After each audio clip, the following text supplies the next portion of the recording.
नमस्कार दोस्तों, आदर्श ज्ञान में आपका स्वागत है। आज हम रीजनिंग के प्रैक्टिस सेट 111 करने वाले हैं।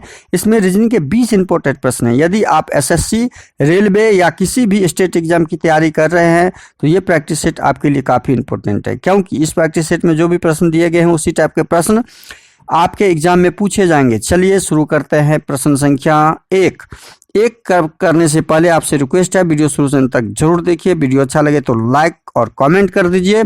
चैनल पे नए आए हैं तो प्लीज चैनल को सब्सक्राइब कर लीजिए।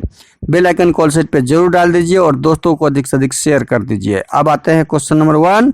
नीचे दिए गए विकल्पों में से संबंधित संख्या को चुनिए। नीचे दिए गए विकल्प में से संबंधित संख्या को चुनना है और प्रश्नवाचक चिन्ह के स्थान पे क्या आएगा उसे ज्ञात करना है। प्रश्नवाचक चिन्ह के स्थान पे क्या आएगा उसे ज्ञात करना है। तो 7 का संबंध 56 के साथ क्या है, वही संबंध 4 का प्रश्नवाचक चिन्ह के स्थान पे क्या आएगा उससे ज्ञात करना है। तो 7 का संबंध 56 के साथ वही है कि यदि हम 7 को 8 से गुना करते हैं तो 7 8 56 प्राप्त हो जाता है, और 4 को यदि हम 5 से गुना करते हैं या 4 को 8 से गुना करते हैं तो 8 चौके 32 आता है। हमारे ऑप्शन में 32 कहीं नहीं है, तो हमारा यह पैटर्न वर्क नहीं कर रहा है। तो हम दूसरा पैटर्न ढूंढेंगे, दूसरा संबंध ढूंढेंगे। दूसरा संबंध क्या ढूंढेंगे? दूसरा संबंध हम ढूंढेंगे कि 7 को क्या करें, 7 को क्या करने से हम 56 ले आवे। तो 7 का हम जब वर्ग कर लेते हैं, वर्ग कर लेते हैं, तो 7 का वर्ग जब करते हैं तो 7 7 49, और उसमें 7 जोड़ देते हैं। 7 क्यों जोड़े? यही संख्या को जोड़ देते हैं, 7 जोड़ देते हैं तो 49 56 हो जाता है। यही प्रक्रिया हम 4 के साथ करें, 4 का वर्ग कर लें तो 4 चौके 16, और इसी में हम इस 4 को जोड़ दें तो 16 4 20 हो जाता है। तो हमारा आंसर 20 सेम पैटर्न के हिसाब से आ जाता है। तो इस पैटर्न के हिसाब से 20 आता है जो ऑप्शन सी में दिया हुआ है। जो कहाँ पे दिया हुआ है? ऑप्शन सी में दिया हुआ है। हम इसका दूसरा तरीका भी ले सकते थे कि 7 को 8 से गुना किए। 7 को, इसका दूसरा तरीका ये था कि 7 को जैसे हम 8 से गुना किए थे तो 7 8 56 हो गया। 8 को क्यों किए? तो उसी प्रकार 4 को हम 4 से 8 से ना करके 4 में 1 प्लस करके किए थे, तो 4 में 1 प्लस करके करेंगे, 5 से कर देंगे। जैसे यहाँ 7 में 1 प्लस करके किए तो 20। हम इस प्रकार से भी 20 आंसर ला सकते थे और इस प्रकार से भी हम 20 आंसर ला सकते थे। अब अगला प्रश्न है आपके सामने, क्वेश्चन नंबर 2। क्वेश्चन नंबर 2 में है, नीचे दिए गए विकल्पों में से लुप्त संख्या को ज्ञात करें। लुप्त संख्या को ज्ञात कीजिए। लुप्त संख्या यहाँ दिया हुआ है। 72 को 24 से क्या करें, 18 को 17 के साथ क्या संबंध स्थापित करें कि हमें 49 प्राप्त हो जाए। हमें क्या प्राप्त हो जाए? 49 प्राप्त हो जाए। 49 प्राप्त करने के लिए हम क्या करेंगे कि 72 को 24 से घटा लेंगे। क्या करेंगे? 72 को 24 से घटा लेंगे तो हमारे पास क्या आता है, यहाँ घटा लेते हैं। 12 में से 4 गया 8, 17 ये बच गया 6, 6 में से 2 गया 4, 48 आता है। 18 में से 17 को यदि घटा लेते हैं तो हमारे पास क्या आता है? 1 आता है। अब इस दोनों को जब जोड़ लेते हैं तो हमें क्या प्राप्त होता है? बीच की संख्या हमें प्राप्त हो गया। देखिए 49 प्राप्त हो गया। बस सेम तरीका हम क्या करेंगे, 42 में से 29 को घटा लेंगे। क्या आ जाएगा?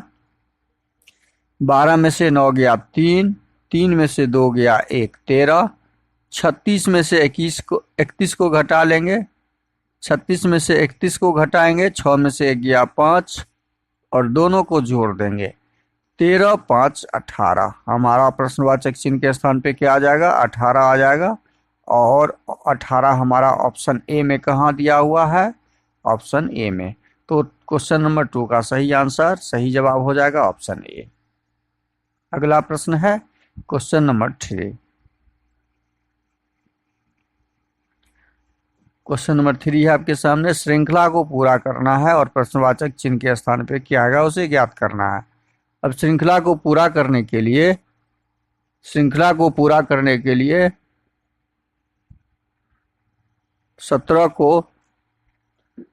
का संबंध 19 के साथ क्या है वो ज्ञात करेंगे।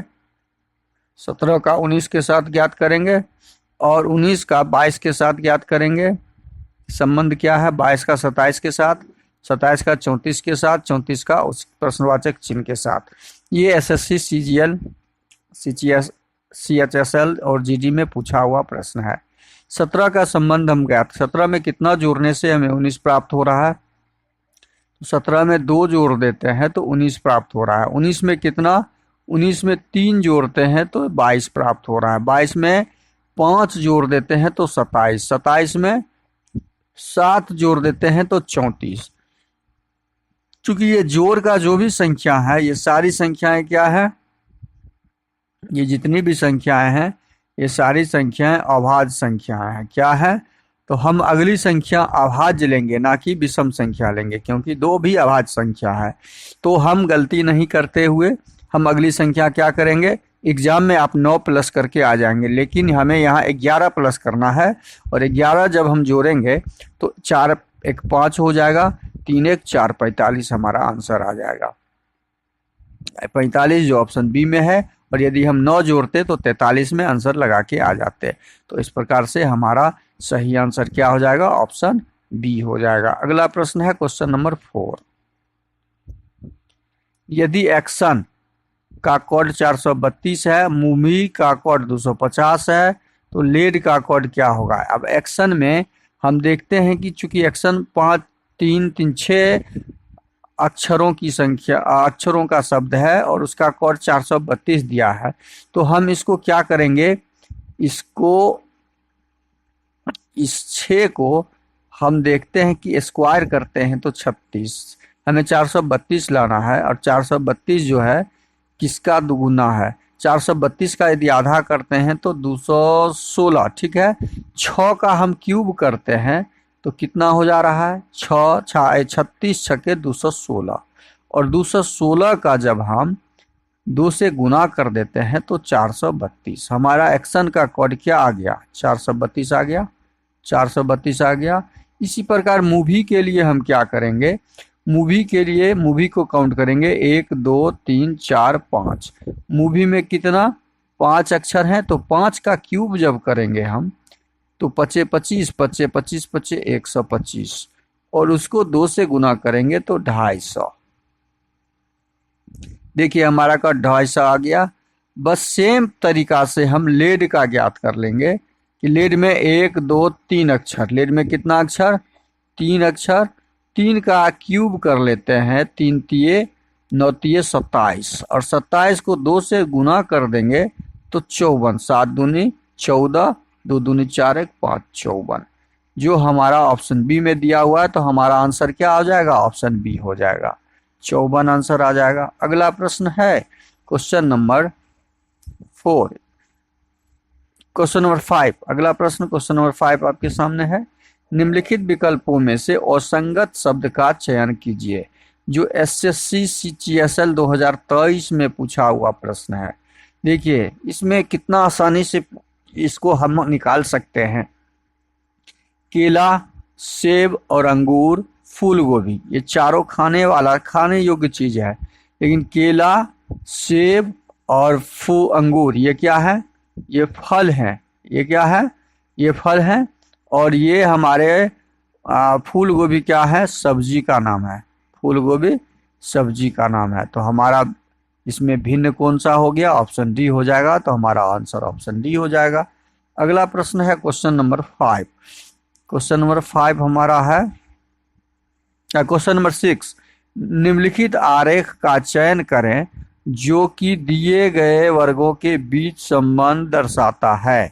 अब महिला का संबंध मानव के साथ है, शेर का संबंध मानव के साथ है नहीं है, तो हम इसका संबंध स्थापित करते हुए पहले हम महिला का डायग्राम बनाएंगे। और महिला क्या है? महिला का डायग्राम बनाए। महिला मानव है, महिला क्या है, हम उसके बाद मानव का बना लेंगे। ये मानव का डायग्राम है। क्या मानव में शेर आता है? जब मानव में शेर नहीं आएगा तो शेर का हम अलग डायग्राम बना लेंगे। तो इस प्रकार का डायग्राम हमारा जो जहाँ पे जिस ऑप्शन में दिखेगा, तो हमें ऑप्शन ए में दिख रहा है तो हमारा ऑप्शन ए सही हो जाएगा, हमारा ऑप्शन ए सही हो जाएगा। अगला प्रश्न है क्वेश्चन नंबर 7। क्वेश्चन नंबर 7,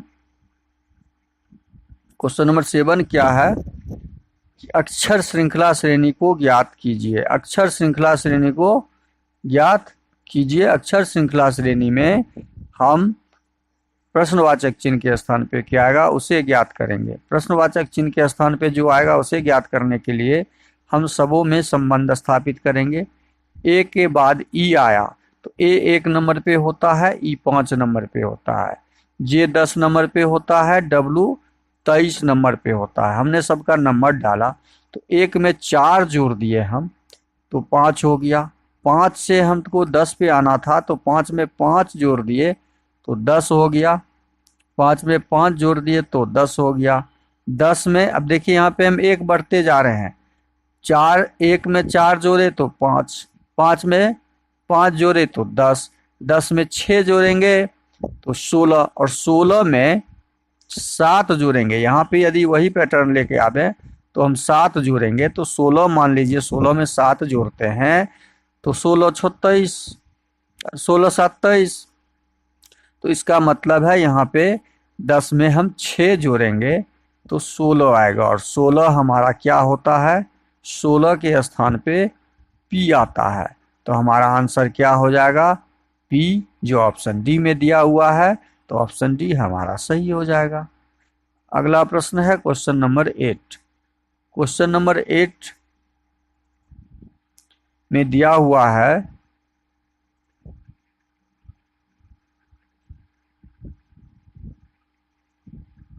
निम्नलिखित आकृति में त्रिभुज की संख्या ज्ञात कीजिए। त्रिभुज की संख्या इस आकृति में हमें ज्ञात करना है। तो इस आकृति में त्रिभुज की संख्या, एक त्रिभुज तो यहाँ दिख रहा है 1 और 2, ये दोनों मिला के इस त्रिभुज में 3 त्रिभुज हैं। अब इस त्रिभुज में हमें कितने त्रिभुज की दिख रहे हैं, तो 3 त्रिभुज दिख रहे हैं। अब एक त्रिभुज यहाँ दिख रहा है तो 4 त्रिभुज हो गया। 2 त्रिभुज यहाँ दिख रहा है, एक ब्लैक वाला एक ये, 2 त्रिभुज यहाँ है, 2 त्रिभुज यहाँ है। तो कुल हमें जो त्रिभुज दिख रहे हैं 3 2 5 2 7 1 8, कुल 8 त्रिभुज दिख रहे हैं इस आकृति में। तो हमारा आंसर क्या हो जाएगा, 8। इस त्रिभुज में त्रिभुज की संख्या, इस भुज में त्रिभुज की संख्या 8 हो जाएगा। ये त्रिभुज नहीं, चूंकि त्रिभुज सीधी 3 सीधी रेखाओं के मिलान को त्रिभुज बोलते हैं। ये 3 सीधी रेखा यहाँ पे नहीं है, ये भी त्रिभुज नहीं हो सकता। ये त्रिभुज मुड़ा हुआ है, यदि सीधी रेखा होता तो हमारा ये त्रिभुज यहाँ पे फिर 1 1 2 3 त्रिभुज और निकल जाता। इसलिए यहाँ पे त्रिभुज, ये त्रिभुज नहीं बनेगा और ये त्रिभुज भी नहीं बनेगा। अब हम आते हैं अगले प्रश्न क्वेश्चन नंबर 9 पर। क्वेश्चन नंबर 9 में दिया हुआ है,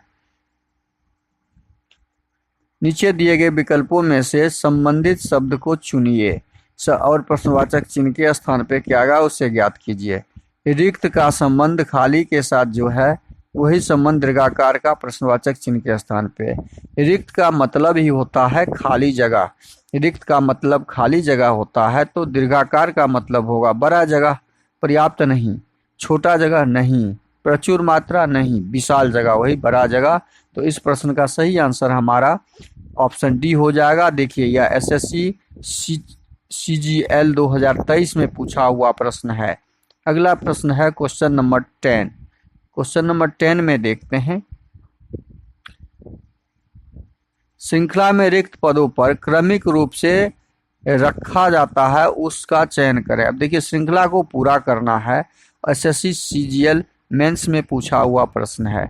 हम श्रृंखला को कैसे पूरा करेंगे, श्रृंखला को पूरा करने के लिए हम देखते हैं कि आर के बाद हमें भरना है।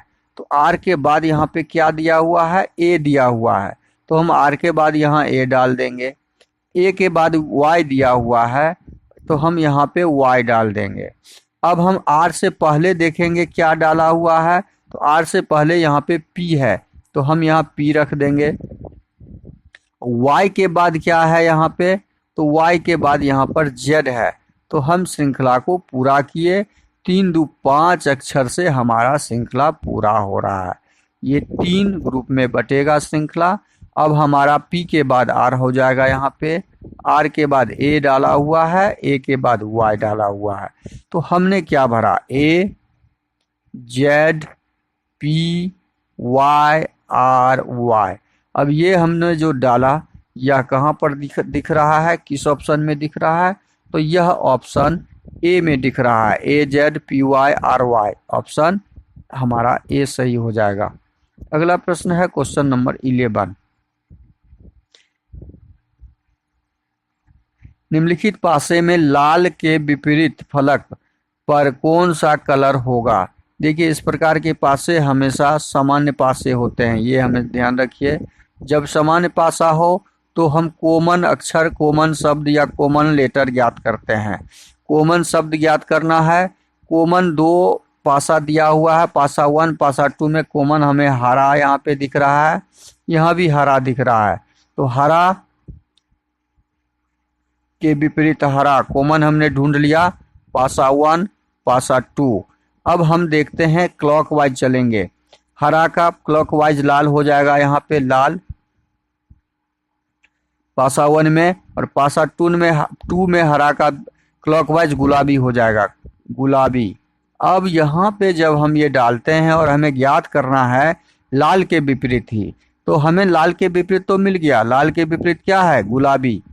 लाल के विपरीत गुलाबी हमें प्राप्त हो गया। हम आगे प्रश्न को सॉल्व नहीं करेंगे एग्जाम में, हमें समय बचाना होता है, तो हम सीधा टिक ऑप्शन में लगाएंगे। हमारा आंसर ऑप्शन बी सही है। 11 नंबर प्रश्न का लाल का विपरीत गुलाबी हो जाएगा। बाकी फिर क्लॉकवाइज जाएंगे, लाल के क्लॉकवाइज तो हमें पीला प्राप्त होगा। यदि प्रश्न में पीला रहता, पीला का विपरीत, तो पीला, और गुलाबी का क्लॉकवाइज काला, तो पीला का यहाँ पे विपरीत काला हो जाता। हम क्लॉकवाइज गए, क्लॉकवाइज लिखे, घड़ी के दिशा के अनुसार लिख दिए, और उसका उल्टा विपरीत पासा 1 पासा 2 के ठीक विपरीत, पीला के विपरीत काला हो जाता। अगला प्रश्न है क्वेश्चन नंबर 12। यदि एक कूट भाषा में JSM का 157 है और PSJ का 507 है, तो P का कूट क्या होगा। अब देखिए, JSM का कोड दिया हुआ है 157, PSJ का कोड दिया हुआ है 507। इस तरह के कोडिंग को हम कैसे ज्ञात करते हैं, कॉमन ढूंढते हैं। अब देखिए, दोनों में J कॉमन है, J कॉमन है। अब संख्याओं में कॉमन 5 है, 5 है, हमने कट कर दिया। अब फिर अक्षर में देखिए कॉमन क्या है, S कॉमन है, S कॉमन है। अब यहाँ पे संख्याओं में F7 कॉमन है, 7 कॉमन है। तो हमारे पास बचा इधर M का कोड 1 हो जाएगा, और हमारे पास इधर क्या बचा, P का कोड 0 हो जाएगा। और हमें ज्ञात क्या करना था, P का कोड, तो P का कोड 0 हो जाएगा, जो ऑप्शन बी में दिया हुआ है। तो इस प्रश्न का सही आंसर हमारा ऑप्शन बी हो जाएगा। अगला प्रश्न क्वेश्चन नंबर 13।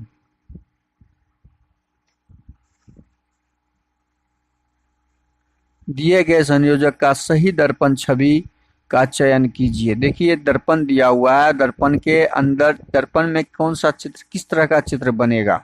अब यह चित्र बनने के लिए हमें 2 लाइन यहाँ सेम का सेम हो जाएगा। पहले लाइन हम मिलाएंगे कि सेम का सेम, ऑप्शन ए में लाइन नहीं है, यहाँ पे ऑप्शन बी में भी लाइन नहीं है, तो ऑप्शन बी भी नहीं होगा। अब यहाँ पे हमारा ये तीर का निशान जो ये है, ये तीर का निशान ऐसा हो जाएगा, और ये तीर का निशान ऐसा ही है, तो ऑप्शन सी भी नहीं होगा। हमारा ऑप्शन डी सही आंसर हो जाएगा। तो इस तरह दर्पण के प्रतिबिंब का चित्र हम ज्ञात करते हैं। कौन सा नहीं होगा उसे पहले निकाल दीजिए, ऑप्शन आपका सही आंसर तुरंत आ जाएगा। अगला प्रश्न है क्वेश्चन नंबर 14। यदि पूरब उत्तर बन जाता है, पश्चिम दक्षिण बन जाता है, और उसी तरह फिर दक्षिण क्या बनेगा। अब देखिए, दिशा का ज्ञान आपका रहना जरूरी है। ये उत्तर होता है हमेशा, ऊपर का भाग, नीचे का भाग दक्षिण होता है, पूरा दायां भाग पूरब होता है, और बायां भाग पश्चिम होता है। अब प्रश्न में दिया गया है क्या कि पूरब उत्तर हो जाता है। पूरब को यदि हम उत्तर लिखते हैं, पश्चिम दक्षिण बन जाता है, पश्चिम को दक्षिण लिख देते हैं, पश्चिम मेरा दक्षिण लिखा जाता है, बन जाता है, तो उसी प्रकार फिर दक्षिण क्या बनेगा, दक्षिण क्या बनेगा, तो उत्तर के दाहिना तरफ पूरब, तो उत्तर के दाहिना तरफ यह पूरब बन जाएगा और यह पश्चिम बन जाएगा। तो अब हमें ढूंढना था आंसर, तो पूरब बन जाएगा। तो पूरब ऑप्शन ए में दिया हुआ है, तो ऑप्शन ए हमारा सही हो जाएगा। अगला प्रश्न है क्वेश्चन नंबर 15। उस विकल्प का चयन करें जो दिए गए संख्या समूह के समान है। संख्या समूह के समान है। 19 का यह स्क्वायर है 361, 19 का स्क्वायर होता है 361, लेकिन 16 का स्क्वायर 276 नहीं होता है। 16 का स्क्वायर 276 नहीं होता है, लेकिन 23 का स्क्वायर होता है 529 और 21 का स्क्वायर होता है 441। ये स्क्वायर सबका होता है, लेकिन 16 ऑप्शन बी जो हमारा है असंगत है, संख्या समूह के समान नहीं है। 16 का स्क्वायर 276 नहीं होता है, बाकी में उसका पहली संख्या का स्क्वायर दिया हुआ है। तो हम ऑप्शन बी में आंसर लगा के आगे बढ़ जाएंगे। अगला प्रश्न है क्वेश्चन नंबर 16। क्वेश्चन नंबर 16 है, दिए गए कथन में कौन सा निष्कर्ष कथन के आधार पर सत्य है। कथन क्या दिया हुआ है, P less than Q, P छोटा है Q से, तो Q बड़ा हो जाएगा P से। हम बना जो रहे हैं वो समझते जाइए, बड़ा है तो ऊपर है। Q greater than R, Q बड़ा है R से, तो एक R भी है जिससे यह बड़ा है Q, मतलब Q बड़ा हो जाएगा P से भी और R से भी।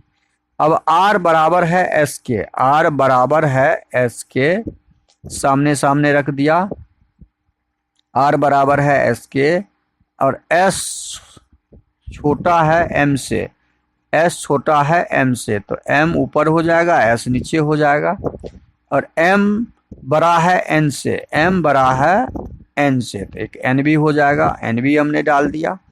कथन के अनुसार हमने डायग्राम बना दिया। अब निष्कर्ष पे आइए। निष्कर्ष 1 क्या दिया हुआ है, P greater than S, P greater than S कहीं पे है। P यदि S से बड़ा होता तो S P ऊपर होता, P S से, इसका मतलब है, इस निष्कर्ष का मतलब है P बड़ा होता S से तो ये डायग्राम बनता, लेकिन ये डायग्राम हमारे डायग्राम में कहीं नहीं है, तो हमारा ये स्टेटमेंट, ये निष्कर्ष गलत है, यह निष्कर्ष हमारा गलत है। निष्कर्ष 2, R less than N, R less than का मतलब हमारा क्या बनता, R लेस देन N का मतलब है N बड़ा होता और R, तो R और N के ऊपर नीचे कहीं है नहीं, R और N दोनों एक ही लाइन में है, बराबर के लाइन में है, तो हमारा निष्कर्ष 2 भी गलत हो गया। निष्कर्ष 2 भी हमारा संभव नहीं है, तो प्रश्न का आंसर क्या हो जाएगा, ना तो 1 ना तो 2 सत्य है, तो ऑप्शन सी हमारा सही हो जाएगा। अगला प्रश्न है क्वेश्चन नंबर 17। नीचे दिए गए घन में फलक S के विपरीत कौन सा अक्षर है। फलक S के विपरीत हम ज्ञात करते हैं जब एकांतर अक्षर खोजते हैं। Z का एकांतर मतलब Z का विपरीत यहाँ पे भी हो जाएगा। क्यों? क्योंकि विपरीत का मतलब है सामने जो फलक दिखता है वो सामने वाला फलक विपरीत नहीं होता। 3 फलक दिखता है 6 में, तो उसमें से कोई ना कोई भुजा आपस में मिला हुआ होता है। Z के साथ V का कोई भुजा मिला हुआ है नहीं, Z के साथ मिला हुआ है Y, Z के साथ मिला हुआ है T और Z के साथ Z, ये 3 भुजा ही मिला हुआ है, इसलिए ये तीनों विपरीत नहीं हो सकते। Z के विपरीत Z नहीं होगा, Z के विपरीत Y नहीं होगा, Z के विपरीत T नहीं होगा, तो एकांतर हमारा Z का कौन सा हो गया, 1 के बाद का भी, तो Z का विपरीत भी हो गया। अब हम ढूंढेंगे y का विपरीत।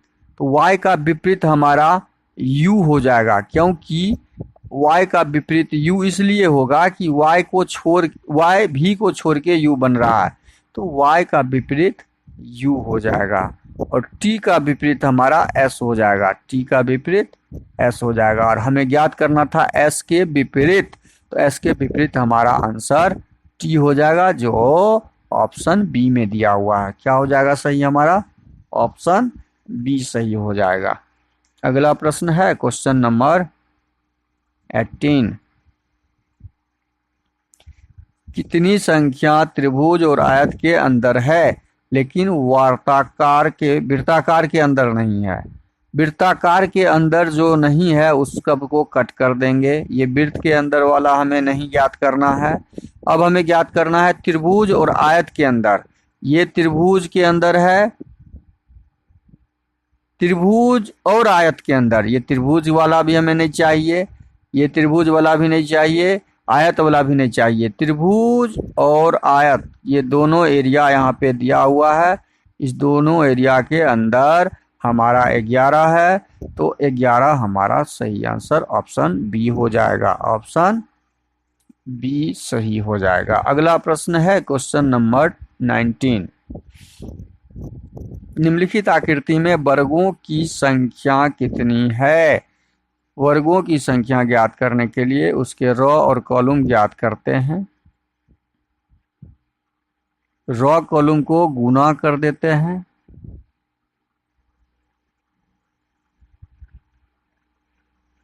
तीन तिया 9, 3 तिया 9, जोड़ 2 दूनी 4, जोड़ 1, 9 4 13, 1 14। ये तो इसका हो गया। अब इसमें क्या है? इसमें भी सेम है, तो इसको जब गुना करेंगे हम आयत को, जब इस तरह के आयत को गुना करेंगे तो 1 2 1 2 2 दूनी 4 और जोड़ 1 5। इस आयत में 5, तो इसमें भी 5, इसमें भी 5, तो 5 दिया 15। 15 आयत और जोड़ेंगे। 15 आयत जोड़ने के बाद 5 4 9, 1 1 2 29। हमारा क्या आंसर आ जाएगा? सही आंसर आ जाएगा 29 आयत है, तो ऑप्शन डी में दिया हुआ है, ऑप्शन डी सही हो जाएगा। आयत की याद करने का एक फॉर्मूला आपको याद रहना चाहिए। जब रो और कॉलम बराबर हो, रो बराबर कॉलम हो, रो बराबर कॉलम हो, तो हम प्रत्येक रो कॉलम को गुना करके जोड़ लेते हैं। प्रत्येक रो कॉलम को क्या करते हैं? रो कॉलम को रो गुना कॉलम जो रो गुना कॉलम बराबर संख्या ज्ञात कर लेते हैं। बस ये हमें ध्यान रखना चाहिए। अगला प्रश्न है क्वेश्चन नंबर 20। क्वेश्चन नंबर 20 में है निम्नलिखित में कौन सा विकल्प नीचे दिए गए शब्दों का सार्थक क्रम होगा? अब ये सार्थक क्रम ढूंढना है। शिशु, वयस्क, बच्चा, बूढ़ा, किशोर। सार्थक क्रम ढूंढने के लिए हम क्या करेंगे? बच्चे से शुरू करेंगे, छोटे से शुरू करेंगे। छोटा से जब शुरू करेंगे हम, तो शिशु इसमें सबसे छोटा होता है, सबसे छोटा शिशु होता है। शिशु के बाद हमारा हो जाएगा बच्चा। बच्चा 5 नंबर उसके बाद क्रम में आएगा। 5 नंबर के बाद हमारा बच्चा के बाद आ जाएगा किशोर। बच्चा के बाद क्या आ जाएगा? किशोर। और किशोर के बाद होता है वयस्क, 3 नंबर उसके बाद आ जाएगा। वयस्क के बाद हमारा बूढ़ा व्यक्ति आता है। तो यह क्रम हमारा 1 से शुरू होने वाला क्रम, देखिए हम 1 से शुरू होने वाला क्रम हमारा सही है। हम इसको छोड़ के 1 से हमें एक ही आंसर था, हम उस समय भी हम आंसर लगा के अगले प्रश्न पे जा सकते थे, हमें आगे ढूंढने की जरूरत नहीं थी। लेकिन हमें पूर्ण जानकारी देना जरूर होता है। यदि सारे प्रश्नों का ऑप्शन 1 से शुरू होता तो हमें ये प्रक्रिया करना होता है। इसलिए ऑप्शन ए सी हमारा सही है। हमने ये प्रक्रिया कंप्लीट करके आपको बताया। वीडियो शुरू से अंत तक जरूर देखिएगा। वीडियो अच्छा लगे तो लाइक और कमेंट कर दीजिए। चैनल पे नए आए हैं तो प्लीज़ चैनल को सब्सक्राइब कर लीजिए। बेल आइकन कॉल सेट पे जरूर डाल दीजिए ताकि सुबह के समय नोटिफिकेशन आपके पास आ जाए। और दोस्तों को अधिक से अधिक शेयर कर दीजिए। ये टॉप 20 प्रश्न आपके लिए काफ़ी महत्वपूर्ण है। ये टॉप 20 प्रश्न वेरी वेरी इंपॉर्टेंट भी, काफ़ी वीवीआई प्रश्न है, तो इसका अधिक से अधिक प्रैक्टिस आप जरूर कीजिए। थैंक यू, धन्यवाद, जय हिंद, जय भारत।